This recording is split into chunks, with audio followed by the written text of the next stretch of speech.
Pembelajaran itu kuncinya 3, yaitu KKV. KKV. Kompetensi, konten, variasi. Nah, maka lihat capaian pembelajarannya selalu berisi kompetensi plus konten plus variasi.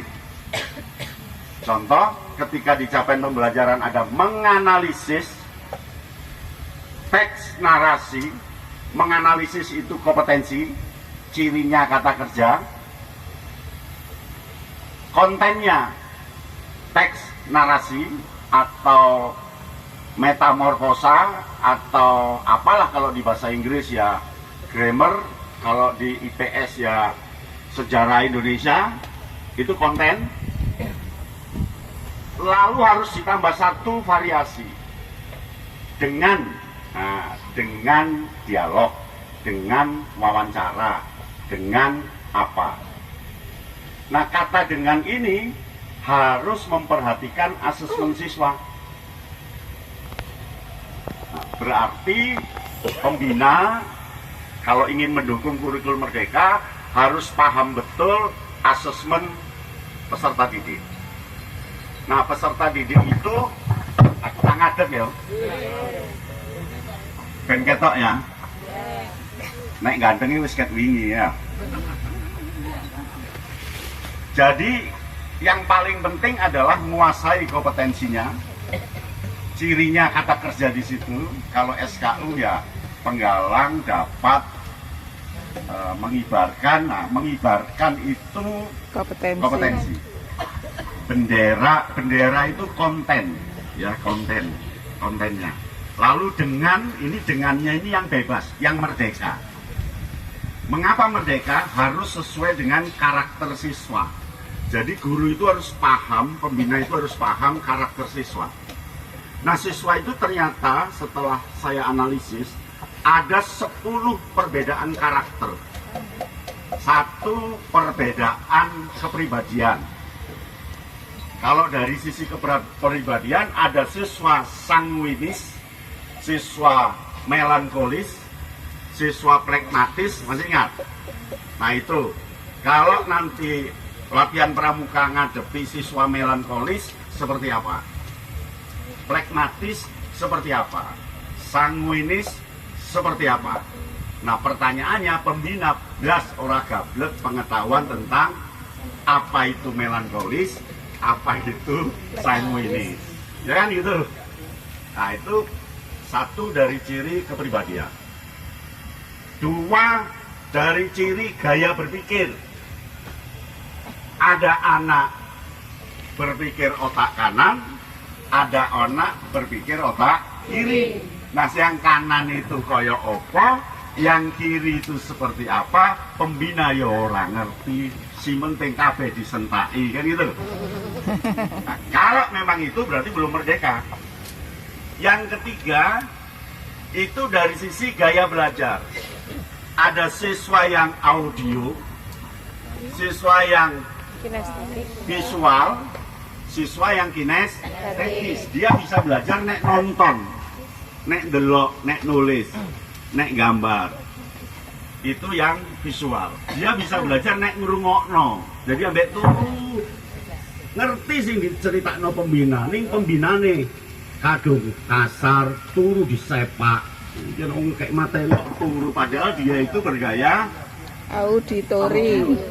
Nah, ada yang kinestetis dengan gerak. Itu ciri yang keberapa? Keberapa tadi? Ketiga. Nah, yang keempat, ciri berdasarkan kecerdasan miliknya Gardner. Itu ada siswa yang cerdas matematis, cerdas linguistik, cerdas spasial. Alaka spasial iku opo yo aku ora ngerti. Iya kan? Tahu cerdas spasial?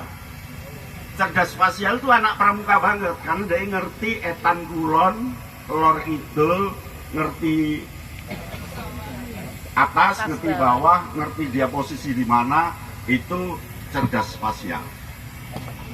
Nek sampean nggak ngerti aku iki ora ngerti etan kulon, sing penting ya wis itu nggak cerdas spasial, nggak apa-apa gitu. itu ada 8 kecerdasan. Keberapa sudah? 4. 4. Kok segini ya? Isi apa tuh nggak songo gitu ya? 4. Itu ada 8 kecerdasan.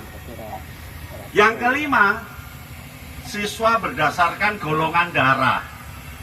Sing golongan darah O itu tingkahnya seperti apa, A seperti apa, AB seperti apa. Itu punya ciri. Siapa yang golongan darah O? Nah, itu disukai nyamuk. Betul. Oh iya, O itu disukai nyamuk. Nyamuk itu senang dengan golongan darah O. A nggak gelem, AB nggak gelem, yo gelem nek wis kepeksa O gak ono. Jadi yang didukung itu O. Nah, O ini orang yang suka bergerak, suka kesana kemari itu O. Ya. Kayak nyamuk. Gitu. Dan ada ciri lainnya. Nah, yang keberapa itu? 5. Yang keenam, anak berdasarkan zodiak. Siapa Sagittarius? Ada Sagittarius. Nah, ini suka nangis. Suka ya mesti nangis. Ya, dia melankolis tapi suka nangis. Itu Sagittarius. Tanya aja, suka nangis nggak? Suka. Mana Sagittarius tadi? Suka nangis nggak? Siap, ya. Tapi pembina kan nggak ngerti. Iya kan? Begitu ada peserta didik nangis, kuaprok, kamu nggak perlu nangisan. Kena kafe kita hari ini. Kawan bayi. Oke. Sagittarius. Yang suka menolong itu Capricorn. Ya, tapi yang susah itu Capricorn, sering susah. Ya, sering susah itu Capricorn. Sering menghadapi masalah. Karena Capricorn itu hanya Nabi Isa dan Nabi Musa itu ya. Iya, bintang saya juga itu ya. Yang keberapa sudah? 6. Keenam. Sekarang berapa? 7. Sekarang perbedaan siswa berdasarkan prototip fisik. Prototip. Anak nek andeng-andengin ning sor lambe. Ngomong. Ya, maka pembina harus tahu, jangan disuruh ngomong karena dia sudah pinter ngomong. Anak yang alisnya itu suka marah, suka saklek. Nah, maka diajari supaya tidak saklek. Begitu, itu ada bedanya. Prototip. Andeng-andeng yang ada di pundak kanan ada nggak? Coba lihat. Kanan itu orangnya weruh sak durunge minara. Kak, nanti sebentar lagi kita mau ada tamu loh, Kak. Ada betul. Saya ada Kak. Saya. Tai lalat yang ada di tai lalat di pundak kanan. Ya. Tapi kan pembina nggak ngerti itu karena memang nggak pernah dibukakan. Kalau di pipi manis Pak. Ya. Itu prototip. Ketika ada anak yang dagunya gede ini, tulangnya gede, itu meskipun kamu hajar kayak nggak apa-apa dia. Kebal. Anak yang rambut ini agak pendek, nutup, dia nggak suka mikir. Kak, jangan saya suruh nulis-nulis, Kak, suruh ngangkat bangku loh, Kak, saya mau. Udahlah, Kak, gitu. Paham ya? Jadi yang batuknya ini, kalau yang lebar, itu suruh nulis mau, Kak Clara. Tapi kalau pembina yang batuknya ini agak ke sini, itu sudah nggak usah suruh nulis. Ampun, nggak bisa nulis. Suruh aja ngangkat tenda, ngangkat itu lebih seneng. Tanpa nggak laku bagi anak yang itu memang ciri. Paham? Lebar semua. Baik, yang keberapa berikutnya? 8. Yang ke-8. Itu siswa berdasarkan laki-laki dan perempuan. Peserta didik berdasarkan jenis kelamin beda. Halaman korteknya perempuan itu lebih lebar dibanding yang laki-laki. Maka ketika duduk itu lebih tahan perempuan daripada laki-laki. Jadi ketika peserta didik yang laki-laki pindah sana, pindah, karena memang dia laki-laki, dia nggak kuat disuruh mikir lama. Makanya orang kalau ngerumpi tahan 2 jam pasti perempuan. Ya apa enggak? Iya, makanya yang masuk neraka itu perempuan. Karena gibahnya banyak. Ayo saya tanya yang pembina perempuan. Kuat jagongan selama 2 jam? Kuat sambil rujaan, sambil apa? Sambil rujaan ya. Laki-laki enggak, 25 menit sudah pasti pergi kemana.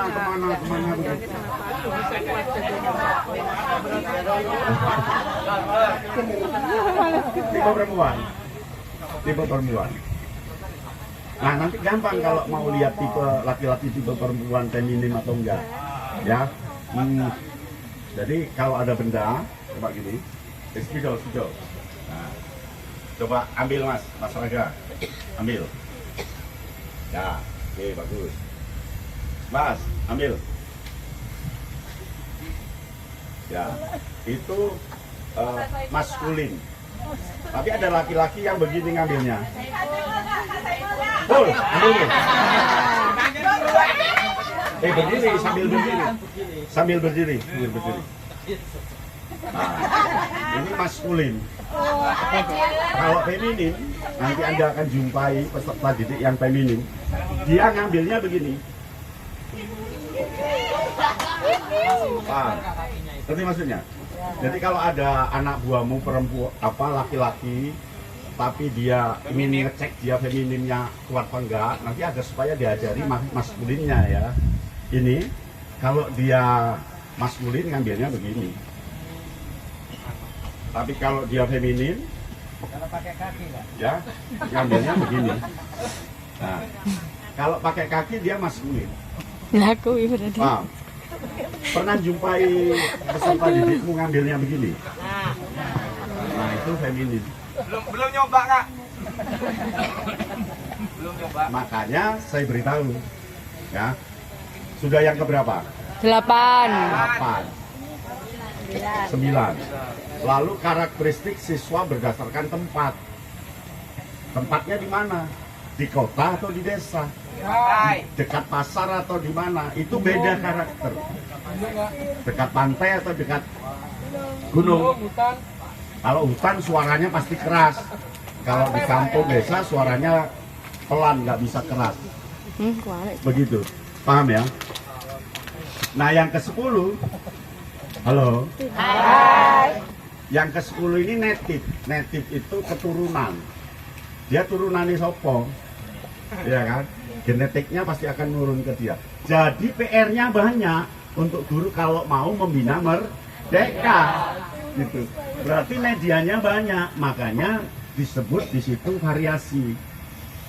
Kurikulum merdeka itu sudahlah, kuncinya hanya capaian pembelajaran dan asesmen siswa. Capaian pembelajaran itu ada kompetensi, itu kata kerja, gitu aja sederhananya kata kerjanya. Menganalisis, merumuskan, menyimpulkan itu kompetensi.